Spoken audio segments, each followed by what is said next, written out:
स्वागत है। मैं हूं सौरभ दुबे और आज हमारे साथ प्रज्ञा मिश्रा मौजूद हैं। प्रज्ञा मिश्रा किसी की पहचान की मोहताज नहीं, आप अच्छी तरह से जानते हैं। आपने देखा होगा सोशल मीडिया पर इनकी तेज तर्रार वीडियो और जिन्हें मैं ये शब्द नहीं दे पा रहा हूं, थोड़ी सी मुश्किल हो रही है, लेकिन जिस तरह के चटपटी खबरें आप बनाती हैं वो वाकई तारीफ के काबिल है। और शासन प्रशासन से आपका डर भी नहीं किसी भी प्रकार का, कैसे इस तरह का कर पाती हैं? देखिए, मैं खबरें बनाती नहीं हूँ, जो होता है वो बिल्कुल अनफिल्टर्ड तरीके से वही दिखा देती हूँ, क्योंकि अब लोगों को बड़े फिल्टरों की आदत हो गई है, दिखावे की आदत हो गई। जो सच्ची चीजें है ना वो उनको अलग लगने लगती है। मैं कोशिश यही करती हूँ कि जो सच्चाई है वही दिखा दूँ, और क्योंकि सच्ची होती है इसलिए डर भी नहीं लगता है। यही है। 2014 के बाद में एक मीडिया में बदलाव आया है, मुझे ऐसा लगता है, क्योंकि मैं भी मीडिया में पिछले कई सालों से काम कर रहा हूँ। आपको क्या लगता है किस तरह का बदलाव है ये? बहुत बड़ा बदलाव है ये, और ये इतिहास में लिखा जाएगा इस तरह का बदलाव कि पत्रकार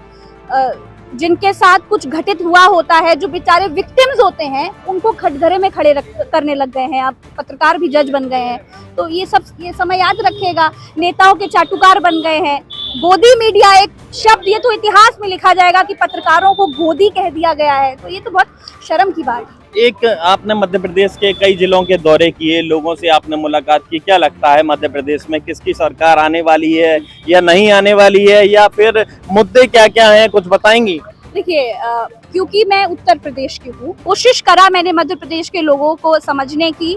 मैं पब्लिक के बीच में गई, गांव गई, बीहड़ों में गई, वहां पर लोगों से जब मैंने बात किया तो मुझे ये पता चला कि जिस 2003 के पहले की बात बीजेपी करती है कि 2003 के बाद बहुत बदल गया है भैया मध्य प्रदेश, तो मुझे तो लग रहा है कि आजादी के बाद का मध्य प्रदेश में देख रही हूँ गाँवों में। अच्छा, मध्य प्रदेश के बारे में उत्तर प्रदेश में क्या चर्चा है? क्योंकि जो उत्तर प्रदेश में लखनऊ में चर्चा होगी वही इन दिनों मुझे लगता है दिल्ली में चर्चा होगी, क्योंकि यहाँ हम रह रहे हैं, जो सुन रहे हैं, जो दिखाई दे रहा है, लेकिन वहाँ दूर क्या माना जा रहा है मध्य प्रदेश के बारे में? मैं कहूंगी 18.5 और 19 की नेक टू नेक फाइट है।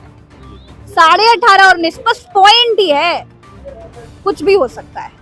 बट जितना लोगों के मन की बात कहूँ, लोगों के मन में उन्होंने परिवर्तन पहले भी किया था और इस बार भी लोगों ने मूड बनाया है कि अब की परिवर्तन करेंगे। ज्योतिरादित्य सिंधिया जी की बीजेपी में क्या स्थिति मानती हैं? क्या स्थिति है? क्या मध्य प्रदेश, क्या कद अभी कांग्रेस जैसा ही है बीजेपी में है, या फिर कोई कद में उनके अंतर आया है? देखिए, मैं कोई प्रवक्ता तो हूँ नहीं, लेकिन मैं लोगों की बात अगर बताऊं, लोग ये कहते हैं कि जब ज्योतिरादित्य सिंधिया कांग्रेस में थे तो उनका बहुत भौकाल था, उनका ऑरा ही अलग था, महाराज सिंधिया जी की बात ही अलग थी। लेकिन जब से वो बीजेपी में है तब से वो फ्रीज हो गए हैं।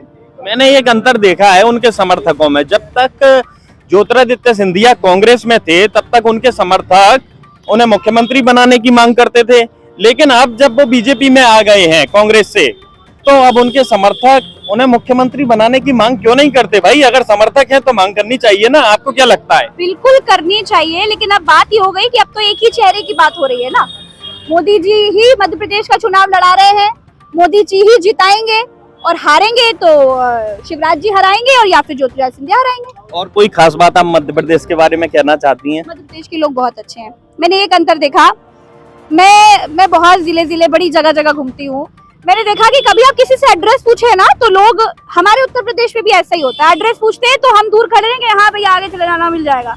लेकिन मध्य प्रदेश में मैंने देखा कि लोग अपनी दुकानें छोड़कर चले आते हैं, बैठे होंगे तो गद्दी छोड़ के चले आएंगे, बताएंगे भैया यहाँ से यहाँ जाना, फिर यहाँ से उधर घूम जाना, फिर घूमते हुए गली पड़ेगी, गली के आगे मोहल्ला पड़ेगा, मोहल्ले के आगे दुकान है, उसके आगे सीधे चले जाना, पहुंच जाओगे।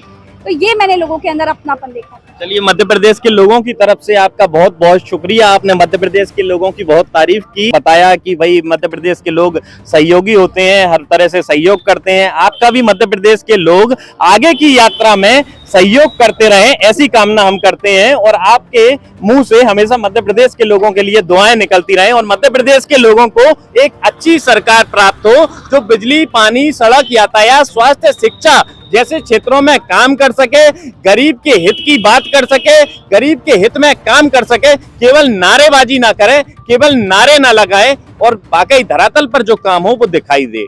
सौरभ दुबे, शिवपुरी।